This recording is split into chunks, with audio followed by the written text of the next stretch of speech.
If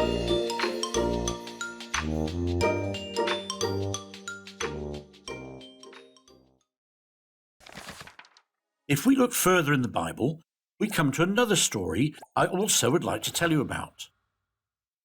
That is the story about three friends, Shadrach, Meshach and Abednego.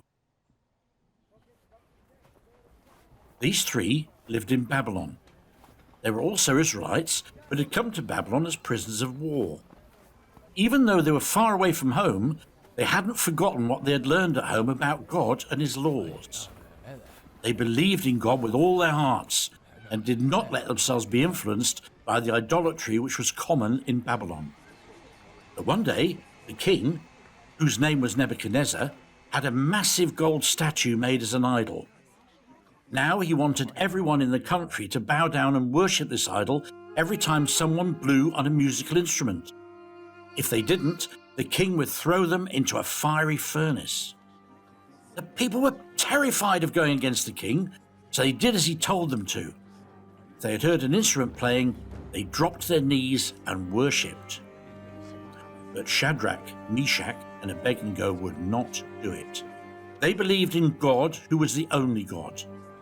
To worship something else would be a betrayal against God, so they refused. Pretty soon, someone went to the king and told him about them. The king was furious and asked his soldiers to bring the three friends to him immediately. The king shouted at them and said that next time they heard the sound of a flute or a horn, they should immediately bow down to the statue. Otherwise, he would throw them into the fiery furnace. Then Shadrach, Meshach, and Abednego replied, "We do not need to respond to this. If we are thrown into the blazing furnace, then the God we serve is able to deliver us from it. But even if he does not, we want you to know, O king, that we will not serve your gods or worship the golden statue." Now the king became so furious, he almost couldn't control himself. He shouted at him that he would have his soldiers make the furnace 7 times hotter so they would suffer a terrible death. So he got his soldiers to tie the men and drag them towards the furnace. The soldiers threw Shadrach, Meshach, and Abednego into the flames. It was so hot that the soldiers themselves collapsed outside the furnace.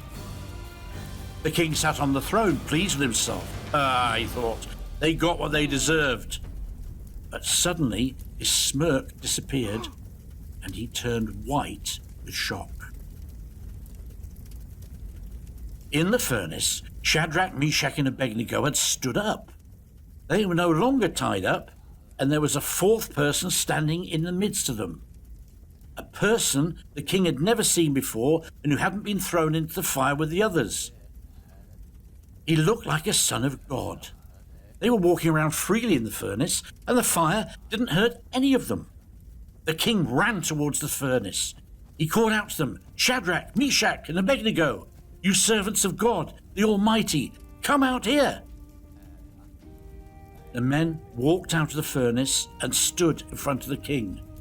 The king realized that they served a God who was real, who was alive, and had all power. King Nebuchadnezzar didn't want to hurt them anymore, but instead made sure they lived safely in the land and that no one mocked the God they served. Shadrach, Meshach, and Abednego believed in God, and he rewarded them. Therefore, we can read about them today. I want to believe as well, because everything is possible for those who believe. Then God can use us too, even though we are young. Yes!